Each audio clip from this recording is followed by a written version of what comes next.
Buenas, nos estamos conectando.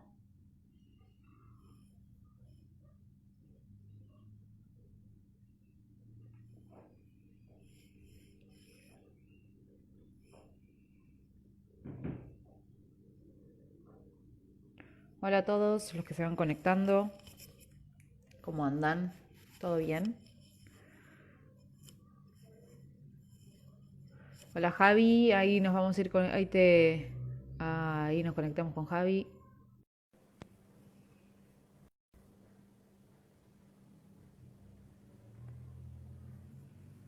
Esperando a Javier. Agus, ¿cómo andás? Buenas. ¿Todo bien? ¿Cómo va? Para que subimos el volumen. Perfecto. Ahí te escucho bárbaro. Bueno, me alegro, che. ¿Qué se cuenta? Ahí Bien, y acá a arrancando. todos los amigos. ¿Cómo? Ahí parece que me cortó. Están los Ahí amigos. estamos. Está Andrés, está Gastón. Sí, está muy bien. Si no nos hacen el aguante los amigos. Vos sabés que hoy salió una nota en Córdoba de un estudio que hicieron en Córdoba sobre 1.200 casos. El estudio se llama Surban, Córdoba y Asociados, y dice que el 80% Sí, de la población está cansada de hablar de coronavirus, de sí. protocolo, bueno, un poco de lo que vamos a charlar, pero digo, está un poco complicada, la población está cansada también del tema, ¿no? Creo que hay que abordarlo de diferentes lugares también. La gente está cansada del tema de coronavirus, la gente está cansada también, bueno, de un poco de todo y también hasta de los vivos de Instagram. Claro, bueno, yo creo que Hay vivo de todo, ¿viste?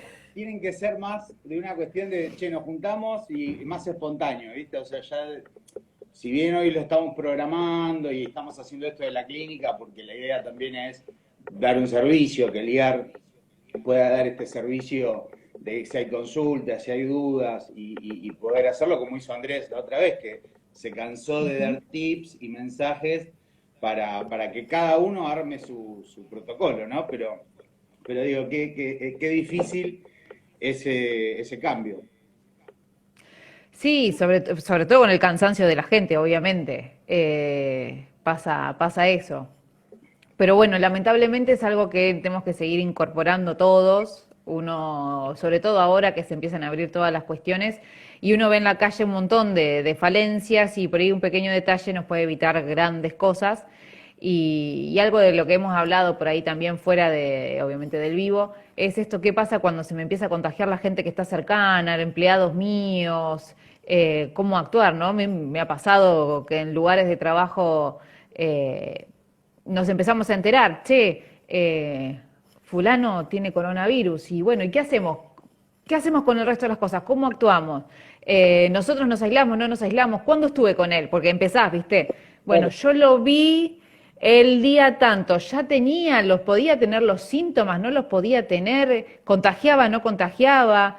El otro día uno de los chicos que trabaja conmigo en una de las oficinas me dice, no puedo entrar porque me dio 37,5 la temperatura.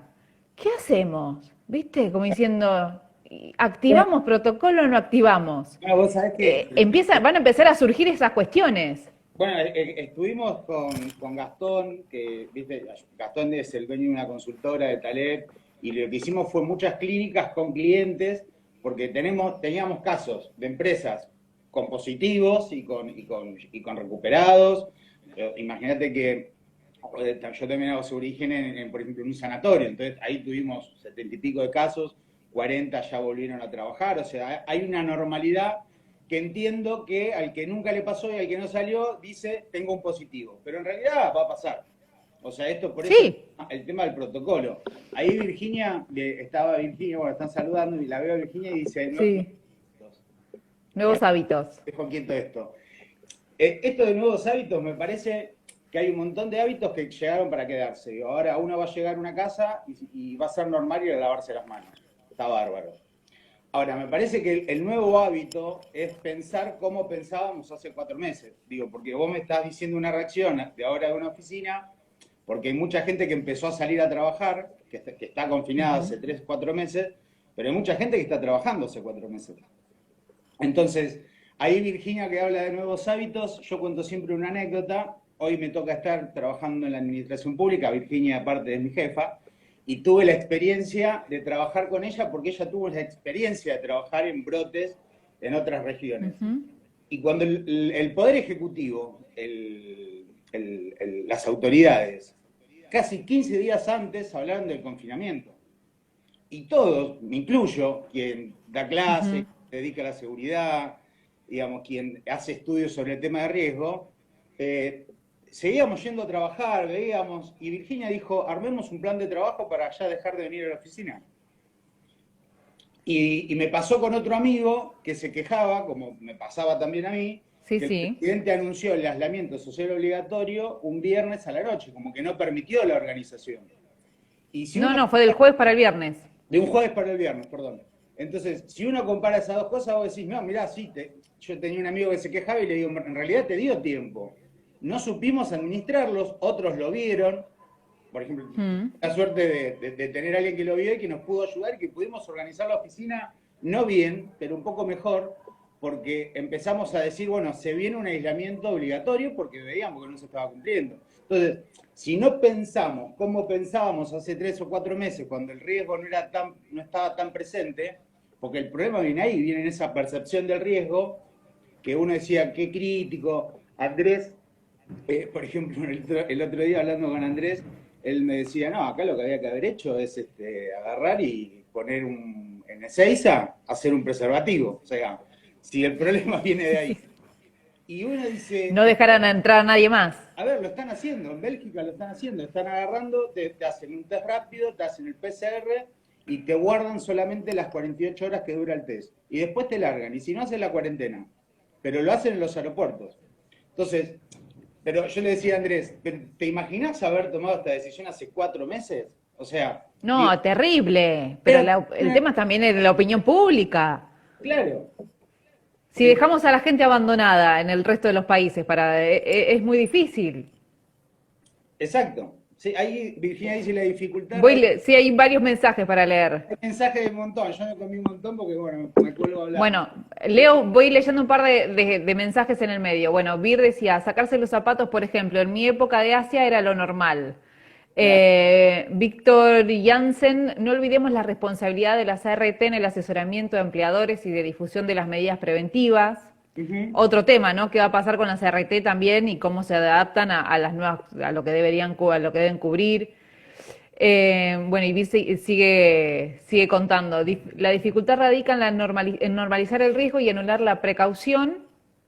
Se puede vivir con precaución sin paranoia. Sí, Yo claro. no- Lo que pasa, ¿sabés cuál es el tema? Mira, hay un neurocientífico, Mariano Sigman, que habla un poco, lo digo para que lo googleen, que él hace varios trabajos de neurociencias y habla un poco de la pandemia. Y él una de las cosas que menciona es que en China, la verdad que fue uno de los países que mejor manejó la pandemia, está considerado como Ujú. el que mejor la manejó, en 10 días pudo encontrar que se trataba de un virus, o sea, esto que era una gripe, no una gripe, una neumonía típica, pudieron detectar que no era una neumonía típica, sino que, bueno, que fue un virus, y en 10 días pudo publicar su genoma. Después se tardó un montón de tiempo en tomar decisiones. O sea, yo me acuerdo, y eso es un video para las clases del día de mañana, pero el director de emergencia de la OMS salió a decir que el mayor problema que se estaba generando era el miedo en la toma de decisiones, el miedo en el error en la toma de decisiones. O sea, que los líderes políticos tenían miedo de equivocarse y decían, hay que tomar decisiones. O sea, digamos, el miedo en una situación de emergencia uno tiene que apartarlo, tiene que controlarlo, obviamente te sirve para direccionar, pero tenés que ser ejecutivo en la toma de decisiones. Y eso me parece que viene a explicar esto que decía, ¿no, Virginia? Bueno, y Sigman, hablando del científico, él dice, esto fue un sesgo optimista. O sea, la OMS tardó 3 días en decretar el alerta. Los países de Europa, yo me acuerdo que al principio el IAR, una de las cosas que hizo fue Ujú. entrevistar médicos de España para poder De dar un España, sí. servicio acá y decir, ¿y ellos qué decían? Nosotros no la veíamos, nos decían que venía la pandemia y decíamos, bueno, una gripe, vamos a ver cómo lo manejamos, hasta que se les desbordó. Se Entonces, fallaron. claro, y este sesgo optimista es el que no te permite a veces, en la gestión de riesgo industrial pasa lo mismo, no te permite a veces tomar decisiones o parecen muy drásticas, esas decisiones o esas implementaciones, cuando en realidad tienen que ver con una racionalidad, pero que no es fácil de implementar, sobre todo, bueno, ahora a nivel mundial, ¿no? Acá están preguntando también sobre las opiniones del CDC y sus recomendaciones. ¿Qué opinas vos? Bueno, es re polémico, porque ahí viste, hubo un tema que se metió la política partidaria, el CDC responde al partido político gobernante y hubo un Ujú. tema ahí en cuanto a las demoras de la toma de decisiones. Me parece que el CDC goza de una reputación mundial y que también hay que entender esto, se lo criticó el CDC y se criticó también a la Organización Mundial de la Salud, pero porque semana a semana se fueron cambiando protocolos, pero porque semana a semana se fue aprendiendo. Entonces, hubo mucha crítica por la falta de certeza. Y la realidad es que es una pandemia mundial, iba a haber falta de certeza. Y la humanidad, el ser humano, no la humanidad, nosotros, la falta de certeza nos abruma, nos estresa, nos saca de nuestra situación Sí, normal. Y la verdad que un organismo internacional, como un organismo nacional, pero muy reconocido como el CDC o la OMS, internacionalmente, sí. que te acordás que te decían, use mascarilla, no use mascarilla. Después te decían, por ejemplo, que la mascarilla la tenían que usar solamente los enfermos. Después se dieron cuenta que eso era estigmatizar. Y en realidad lo que nosotros necesitamos es cooperar. Entonces dijeron, bueno, que todo el mundo use mascarilla. Eso fue en Japón, fue uno de los primeros países que se implementó, Ujú. de que todo el mundo lo use, pues se daban cuenta que existía una estigmatización hacia quien usaba la mascarilla. Que al principio acá también parecía que había uno con mascarilla y uno lo Al miraba. de mascarilla, a las nacionalidades, y es el día de hoy que uno se enteraba, fulano tiene, se agarró coronavirus y ya, viste, sigue estando, o sea, todavía no estamos tan acostumbrados al virus. Mira, creo esto de los hábitos que hablaba Virginia antes y que tiene que ser central esto. ¿Cómo pensábamos hace unos meses? Y entender que estas enfermedades, porque también estamos hablando del dengue, ahora salió una noticia que nos reíamos con Andrés, El coronadengue. corona dengue, pero que son enfermedades, vos fijate, que se solucionan con cooperación y con solidaridad. Si yo no soy solidario, a ver, si mi vecino descacharra y yo no, yo voy a contagiar a mi vecino, le va a agarrar dengue. Sí, Entonces requiere que sea solidario, requiere de que podamos cooperar. Y acá pasa lo mismo, si te sentís mal te tenés que quedar en tu casa, si digamos, tenés que tener una responsabilidad y creo que la oportunidad que puede llegar a estar es esto, una era donde todos podamos entender que se crece cooperando y se crece siendo solidario, ¿no? Digo, a ver, se crece porque también estoy pensando en post pandemia. Digo, si se sale de es la... que van a quedar implementadas muchas de estas cuestiones por mucho tiempo y largo tiempo. Sí, sí, sí, sí, sí. Lo que pasa es que, bueno, ahí se mete también lo que dice el tema de los medios. Pero hoy en día hay mucha información. Esta encuesta que yo te mencionaba hace un ratito, hablaba también de cómo se informa la gente. Y hoy la gente se informa por muchos medios, hay bastante información, creo que se informan distintos, fíjate que bueno, está segmentado eso, vos sos una especialista en el tema y siempre lo discutimos, me gusta hablarlo mucho con vos por todo lo que sabés. Pero digo, los medios también son, primero que son necesarios y segundo que son parte de una reacción. O sea, los medios hoy, después de casi 4 meses, vemos periodistas que hacen las entrevistas de su casa. Mm, Y vos recién decís, hoy. o sea, tuvimos que ver los muertos, hasta que no veamos los muertos, o sea, y esto es lo que pasa. ¿Sabés qué tuvo que pasar? Empezar a tener casos cerca de ellos. Entonces, cuando empezaron a ver los casos cercanos a ellos, es, uy, che, ya nos está tocando a nosotros, porque hay cierta cuestión o creencia de, a mí no me va a pasar, como que sigue estando eso, no, pero a mí no me va a pasar. Si ya hace 3 meses que ando y todavía no pasó nada, bueno, en algún momento, obviamente, y con el crecimiento exponencial de los casos, esto empieza a pasar. Y cuando empieza a pasar cerca, digamos, del entorno, bueno, ahí empezás a tomar noción de lo que realmente sucede y pasa y que nos puede tocar a cualquiera, ¿no? No discrimina raza social, nivel económico, nada. Sí, sí, lo que pasa que estos sesgos que te decía de Sigman, que siempre habla, bueno, el sesgo optimista, pero también los sesgos que hay con el miedo. O sea, estoy leyendo un libro de Yuval Noah que se llama 21 lecciones para el siglo XXI. Es un libro que habla de varios temas, inclusive temas así relacionados a crisis y a guerras, y él dice, en la humanidad hay un mayor miedo al terrorismo que a los accidentes de tránsito. Dice, sin embargo, la cantidad de muertes del terrorismo, dice, es infinitamente menor. Mira, pero bueno, ¿cómo construye entonces el ser humano ese miedo que existe? Digo, a ver, vos tenés hoy gente que tiene miedo más al terrorismo que a un accidente de tránsito. Bueno, ¿por qué se construye eso? ¿Y cómo se deconstruye? ¿Y cómo puede, no sé, resolverse o repensarse? No es solo una cuestión de responsabilidad, de capacitación. Digo, me parece tan complejo que me gustaría escuchar a vos qué opinás.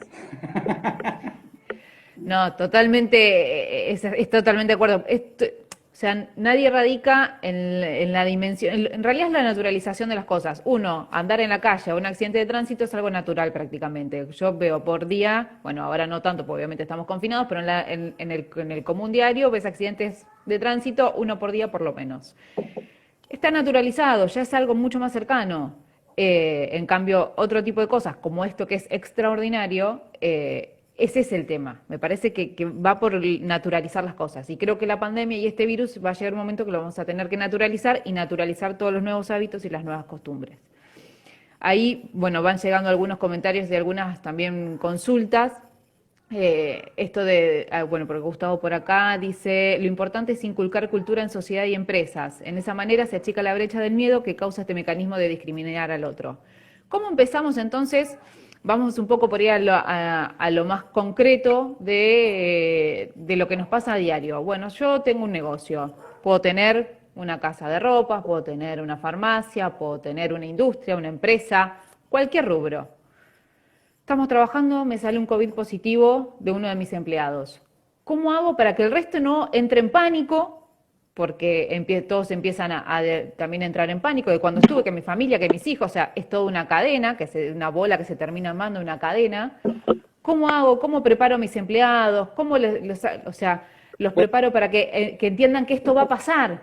Porque va a pasar. Vos fijate que Gustavo Bonino ahí que opinó, él es gerente de RA. Viste que ayer hubo una conferencia de prensa del presidente, como las pymes. Sí, Bueno, sí. una de las personas que habló es la dueña de esta pyme, y Gustavo es el gerente de recursos humanos de esta empresa. Gustavo, para que vos tengas una idea, maneja 800 empleados, hoy está manejando 300 y pico, y tuvo un montón de casos positivos, ¿sí? O sea, casi 40 y pico. No quiero decir los números ahora, pues estoy seguro que no lo diré bien. Y vos decís, ¿se cerró la empresa? ¿Se clausuró? No, porque se trabajó desde el primer momento, y esto que él habla de la sensibilización y de vincular la incultura de la sociedad, o sea, trabajar con los empleados, decirles la verdad, informarles. Ellos trabajaron además en un sistema que tenían reuniones diarias, entonces rápidamente sabían el estado de situación, cuántos venían a trabajar, cuántos no. Hicieron un trabajo de investigación de, por ejemplo, cuántas personas viajaban en el mismo vehículo, cuántas en el mismo colectivo, entonces poder separar en células de trabajo para poder garantizar la continuidad del negocio. Digamos, pero todo eso incluye que toda la organización se ponga a trabajar, que es lo novedoso, que nunca pasa. Siempre el área de prevención está en un lado. Bueno, ahora está todo el mundo trabajando para garantizar, primero esto, en el lugar de trabajo, las distancias que hay que tener. O sea, porque esto que vos decías al principio, estoy con mi compañero de trabajo en la oficina, che, estoy contagiado, no estoy contagiado, tranquilo. ¿Tuviste a menos de 1,5 metros y hablaste más de 15 minutos sin tapabocas? No, la verdad que me lo crucé en el pasillo. Seguí trabajando. O sea, el protocolo tiene que estar claro. Entonces, no, estuvimos en una reunión, más de 20 minutos, listo, hay que aislar a todas esas personas que pasó. Y cuando vos manejas 300 personas, la información tiene que ser absolutamente clara, y la gente tiene un montón de miedos. Y aparte te van poniendo también restricciones. Vos le decís, por ejemplo, acá en esta empresa algo que se hizo fue sectorizar con camisolines los pisos, para que no haya gente en los otros pisos. Y eso tuvo Ujú. resistencia, hay gente que no lo quiso hacer, hasta que se explicó. O sea, no todo fue, no hubo órdenes, sino que hubo explicaciones sobre la Y lógica. consensos de alguna manera. ¿Eh? Que terminamos consensuando de que es lo mejor en esta situación. Claro, bueno, ahí me cuenta Gastón, y me dice, ya se recuperaron 30. Tenemos 30 recuperados. O sea, yo el otro día pude hablar en el sanatorio, donde también colaboramos en la parte de seguridad. Pude hablar con Mónica, que es una mujer que ella fue en febrero positivo. Y hoy ya está recuperada, está trabajando, trabaja en hemodinamia. Bueno, y me comentó todo el proceso, cómo lo vivió, cómo fue aislarse, pero hoy está trabajando. O sea, esto, digo, va a suceder, va a haber casos positivos, no hay que alarmarse, hay que aislarse. Si llega a haber rebrotes, va a haber que volver a aislarse, digamos, esto se va a zonificar. Hoy España hay provincias que se están aislando nuevamente. Se está hablando también de cuánto puede haber costado en Francia haber abierto el turismo. Digamos, hoy en el mundo se sigue discutiendo el coronavirus. Ujú. No pasó, todavía no pasó un rebrote, que es también lo que uno espera como peor, porque los rebrotes Ujú. es lo que puede llegar a ocurrir. Pero lo que sí tiene que haber es mucha comunicación entre las partes y mucha cooperación de trabajo. Acá en esta empresa que te cuento, en RA, que intervino Gustavo, hubo mucha cooperación entre todas las partes, entre los dueños, entre los trabajadores, y eso no te estoy diciendo que hubo ausencia de conflicto, sino que, por ejemplo, esto que No. te digo, hubo una mesa diaria de 20 minutos donde estaban las partes y se venían los delegados, y, y a veces nos pasa con clientes que nos dicen, che, tengo un caso positivo, ¿tengo que cerrar la empresa? No. Ahora, si vos no hiciste nada y va a una inspección, sí, vas a tener que cerrar la empresa. O hay un caso positivo y vos nunca planificaste. Ahí te perdimos. ¿O soy yo? Ahí está, a ver, ahí está. Ahí está, sí, era un problema Ahí de estamos. batería. Ah, ahí dice Gustavo, mira, justo voy agregando, 30 recuperados y reinsertados en la cadena de producción, sin rechazo de sus compañeros. Esto indica que se trabajó bien, que la gente confía en la dirección y el protocolo. ¿Ves? Bueno, exacto. O sea, y es un trabajo en equipo, fue un trabajo en equipo. Y bueno, y eso tiene que ver con esto, con entender que el protocolo, una vez lo hablábamos con Oviel, me acuerdo también que discutíamos, ¿no? Entonces decía, el protocolo no es algo que uno viene, lo trae y dice se aplica esto, sino que se construye. Que vos me tenés que decir qué parte te conviene, porque el de producción tiene una preocupación, el de recursos humanos tiene otra. Entonces, es algo que hay que construirlo entre las partes. Y si estamos hablando de una pyme de 3 trabajadores, los mismos, los 3 tienen que estar de acuerdo. Che, ¿cómo lo vamos a hacer? O por ejemplo, me pasa ahora, por ejemplo, en el colectivo, que estoy viendo que viajo. Y quedó al principio algo que se hizo fue que el pasajero suba por atrás o por el medio. Por detrás. Pero Ujú. la sube está donde está el chofer. Adelante. Vos subís por el medio, te cruzás con el que baja y tenés que ir hasta pagar ahí. Y en vez de tener al chofer separado, poder subir por adelante para no cruzarte con el que baja y aumentar la separación. Sin embargo, todavía no lo están pensando, esto pasa hoy. ¿Me entendés? Sí, sí, me ha pasado lo mismo, porque lo vivimos cuando tomamos obviamente el transporte público. Si bien el chofer está en su, por lo menos acá yo estoy en La Aislado. Plata, está como aislado en su, con sus nylons, con su Sí. protección, sí, vos te terminás cruzando, tenés mucho más tránsito con el resto de los pasajeros. Aumenta el riesgo de los pasajeros. Y entiendo que hay que proteger al chofer porque es un trabajador esencial, pero se lo puede proteger sin aumentar el riesgo del resto de los pasajeros. Ahí está el tema de ver, de colaborar, de gestionar, de prueba y error, porque no estuvo mal. Sí, La verdad que al principio no estuvo mal. Después uno lo puede analizar y lo puede mejorar. por supuesto. Y volviendo, bueno, a todo entonces lo que vamos haciendo en las empresas, en los negocios, la importancia de la comunicación hacia los empleados, de este consenso. ¿Cuáles son algunas recomendaciones básicas que estaría bueno tener en cuenta a la hora de, bueno, sentarnos a hablar con los empleados y decir, bueno, nosotros tenemos esto, nos tenemos que dividir en turnos, bueno, ¿cómo organizar los turnos, en base a qué, a ver si hay algunas cuestiones que digamos son medios generales y que podemos ir tomando para todos o son particularidades sí o sí de cada rubro y empresa. Mira, hay que entender la complejidad con ellos. O sea, entender cuáles pueden ser los problemas. ¿Viajan juntos? ¿Viven juntos? Entonces, uno de esa manera puede ir sectorizando, puede ir separando, puede ir organizando, por ejemplo, en el caso administrativo, bueno, es necesario que vayamos todos los días a trabajar o se puede ir una vez por semana a buscar parte del trabajo y hacerlo en casa. Digo, hay tantas opciones como hay que innovar. Lo importante acá es entender que hay que aislarse, entender que hay que tener estos hábitos y en base a esa premisa uno tiene que tratar de hacer lo mejor posible. Y va a ser complicado porque uno dice, ¿y qué hago? ¿Tengo que poner un nylon? Y sí, tenés que poner un nylon y tenés que esperar y tenés que poner a alguien en la puerta que controle. Por ejemplo, el otro día me pasó en un supermercado que medio que se armó entre la gente porque había mucha gente dentro y nadie controlaba Ujú. el ingreso en la puerta. O sea, la gente también está más consciente, pero también el comerciante va, Sí. va a tener que controlar eso. Hay comercios que directamente prohíben el ingreso, pero creo que hay una educación, hay una formación, o sea, acá el tema es entender que esto, que el miedo no nos tiene que superar, que esto nos va a pasar a todos, y lo que hay que hacer es restringir, o sea, esto de aplanar la curva, la curva tiene que ver con responsabilidad individual. Es eso, es responsabilidad individual. Es tratar de hacer lo mejor posible cada uno. Y que entonces, si nos llega a pasar que, además de tocarnos, nos complica la salud, tengamos garantizado el lugar para que podamos tener mayor capacidad de supervivencia. Si pensamos simplemente en eso, todo el resto va a salir solo, porque tiene que ver con la buena voluntad entre las partes.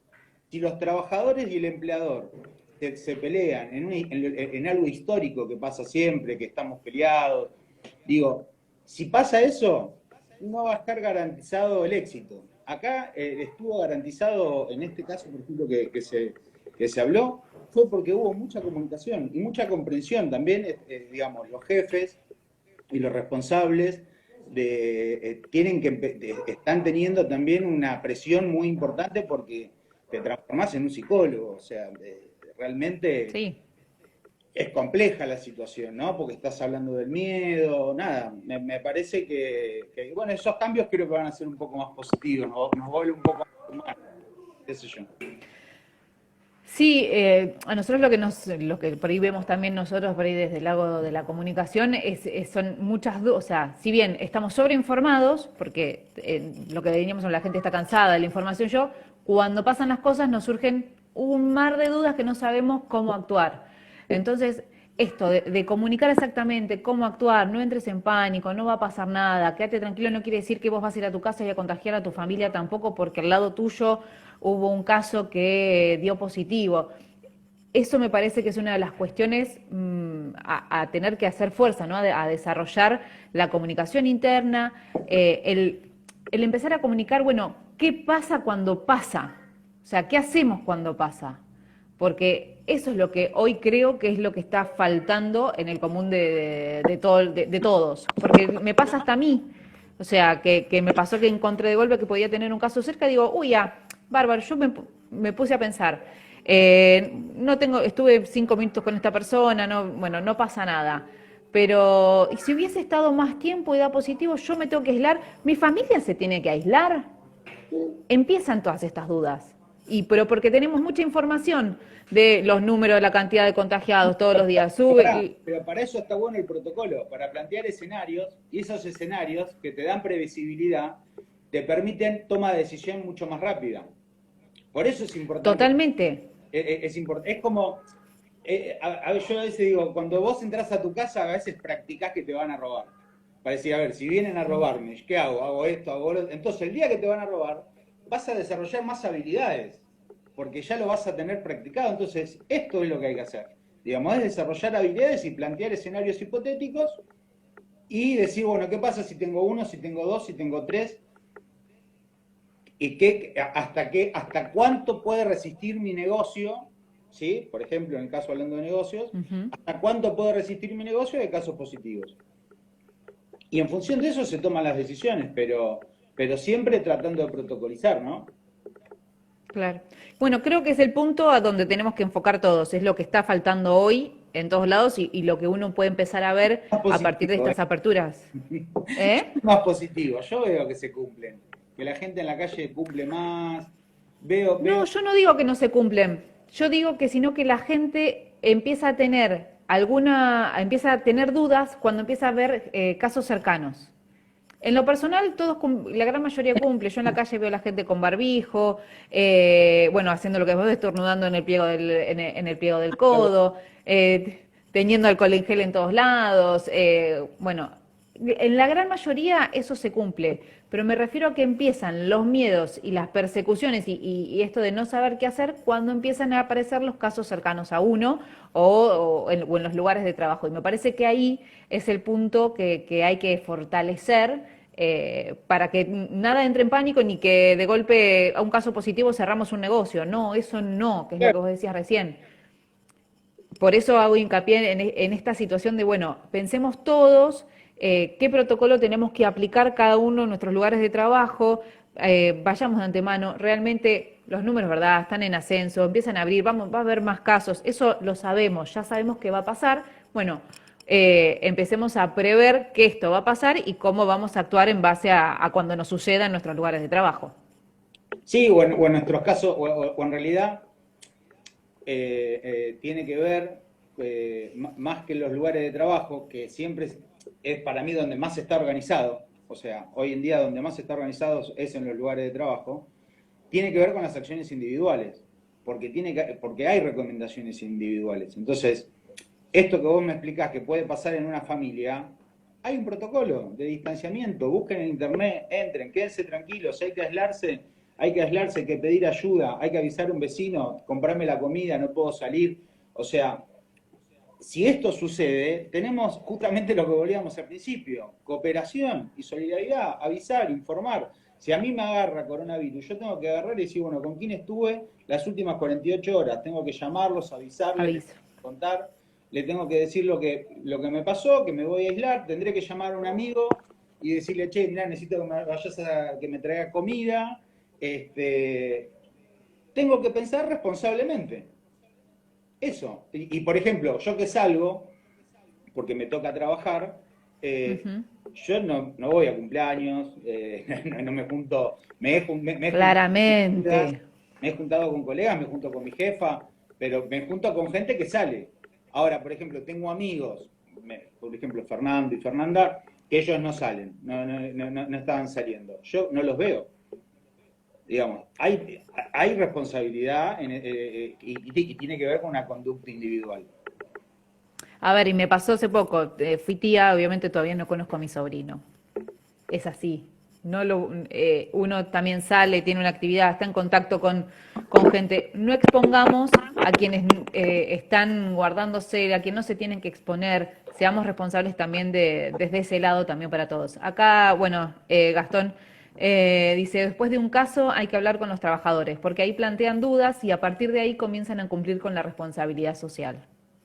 Claro, claro, porque todos creemos tener razón. Entonces, si yo a vos te digo, Agus, vos tenés que hacer esto, esto y esto, vos me vas a plantear, no, pero hay que hacerlo así. Entonces, al poder yo explicarte por qué te estoy diciendo lo que te pido y poder explicarte por qué necesito que uses el barbijo y no solo obligarte, ahí es donde empieza a existir la relación de responsabilidad social.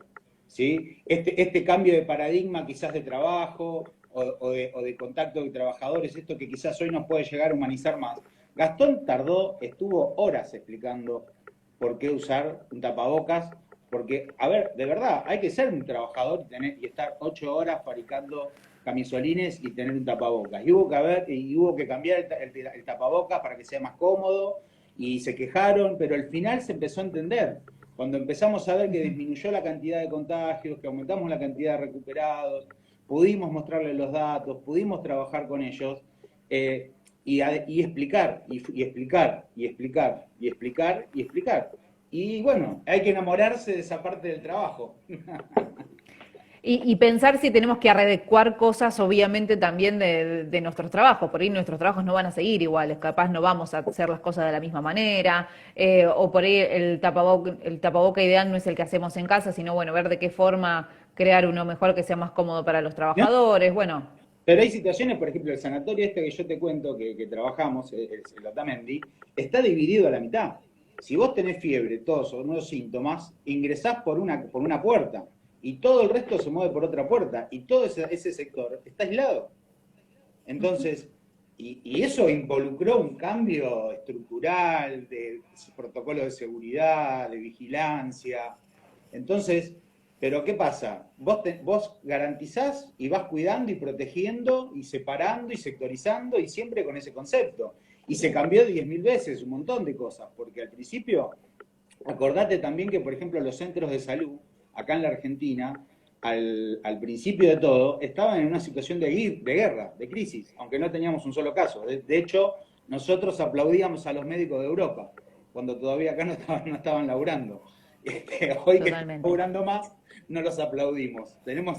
Ahora hay que salir a las 9 de la noche. Tenemos ese tema a ser europeos. Pero bueno, pero, pero se fueron modificando porque se fue aprendiendo también. Y, Totalmente. y me parece que es lo loco lo loco no, digo, lo significativo de esta pandemia, la velocidad con la que desaprendemos. O sea, es muy difícil a veces reconocer que no teníamos razón. Ahora si pensamos, como pensamos hace 5 meses, hace 4 meses, nos damos cuenta que desaprendimos, aprendimos un montón y que nos equivocamos, que el que pensó que era una Yo gripe. fui de las que le preocupaba más el dengue que el coronavirus, ¿eh? Claro, sí, a mí me parecía que Virginia era una exagerada en mandarnos a todos a casa a trabajar. Totalmente. Bueno, Javi, ya son 4:06. El problema entre vos y yo es que los dos hablamos mucho y podemos seguir hablando horas. Yo no tengo problema. Hay, No, bueno, yo tampoco, pero hay un horario que eh, termina la gente. Cuando se empieza a ir la gente, ahí es donde te tenés que callar, me parece. así que para no cansarlos también a todos los demás que, bueno, ahí, bueno, se siguen sumando personas. Gonzalo Fernández está Bueno, saludando, Juan también recién. Gonzalo es el presidente del Colegio de Profesionales de Higiene y Seguridad y trabajó mucho con la Superintendencia de Riesgo de Trabajo. Él trabajó, aparte, trabaja en un sindicato de energía, porque hay trabajadores esenciales que nunca pararon de trabajar. Y realmente la complejidad, o sea, ahí te puedo contar otras anécdotas más que él me cuenta, pero que también esto hizo que todos nos podamos unir como profesionales y armar grupos de trabajo, porque como le pasó a los médicos, que no sabían qué tratamiento aplicar, a los profesionales de higiene y seguridad también nos pasó que todo el tiempo estábamos cambiando información y tratando de aprender. Bueno, y se generan estos vínculos, digamos, ¿no? Ujú. De poder, de vuelta, cooperar y tener la humildad de dar información. O sea, hoy en día la humildad es lo más importante que nos cuesta, que nos puede costar. Uno no dice que sea un humilde, no lo hablo de la superación, pero sí digo que es importante el compartir información y estar todos, ¿no? Por supuesto. Bueno, Javi, me encanta, mientras nosotros hablamos hay como un intercambio de información Sí, que va pasando. cabinas sanitizantes, y no dijimos nada. Otro tema. Por eso podemos hablar, hacer otro vivo más. Vos sabés, bueno, Eh, yo fui a una toxicóloga, hay todo un laburo, pero bueno, ahí te das cuenta cuando no parar, ¿no? Cuando vos decís cómo vas a aplicar un producto a una persona, está estudiado acá, lo estudiaron allá, lo prohibió la ANMAT, y hoy se sigue discutiendo. Ahí te das cuenta un poco, este, a veces lo cabeza dura del ser humano, ¿no? La Superintendencia de Riesgo de Trabajo lo desaconseja y hay gente que todavía quiere y lo usarlo. quiere usar igual. Y volvemos de vuelta al principio. Si el Estado te recomienda que no salgas, no salgas. No tengas que No ser salgas. obligatorio. ¿Por qué tiene que salir una ley para prohibir las cabinas sanitizantes? ¿Me entendés? O sea, ahí es donde está el verdadero cambio. Entender que hay To- mecanismos científicos que sirven. Totalmente de acuerdo. Bueno, Javi, un placer esta charla contigo desde el IAR. Si alguien tiene alguna duda o alguna inquietud, se pueden comunicar o a través del IAR o algún otro medio de Taleb Consultores. Sí, sí, con el IAR, con Taleb, somos todos amigos. Somos un Y a grupo, disposición, obviamente, para... Te corté. no, digo, somos un grupo de fanáticos. Tenemos que hacer una sobre comunicación de riesgo y de crisis, así hablas un poco vos. Bueno, bueno, la próxima... Yo estoy bárbaro en este rol, así que lo mantenemos así. No, obviamente, hay mucho para hablar de comunicación también, más allá de lo que es hacia afuera, para hablar también de comunicación hacia adentro de las empresas, esto que hacíamos hincapié, empresas, negocios, digo empresas como genérico, pero empresas, negocio, pequeño emprendimiento es para todos y hasta para nuestras casas también. Así que tenemos mucho también para hablar desde ese punto. A todos los que nos acompañaron, muchísimas gracias. Y bueno, el sábado que viene seguramente nos volvemos a encontrar con alguna nueva charla, seguramente sobre cuestiones más personales habíamos planificado, pero si hay alguna duda más, también la podemos resolver. Dale, dale. Saludos para todos y Bueno, gracias por estar. medios de comunicación nos están pidiendo también, cómo hacer cosas, cómo tratar el tema en medios de comunicación. Bueno, Para eso la próxima charla también lo todos sumamos. por grupos, así que te tenés que poner las pilas y podemos armar una discusión. Dale. Bueno, Bueno, Javi, que tengas buen sábado y buen sábado para todos. dale, igualmente. Chau, chau.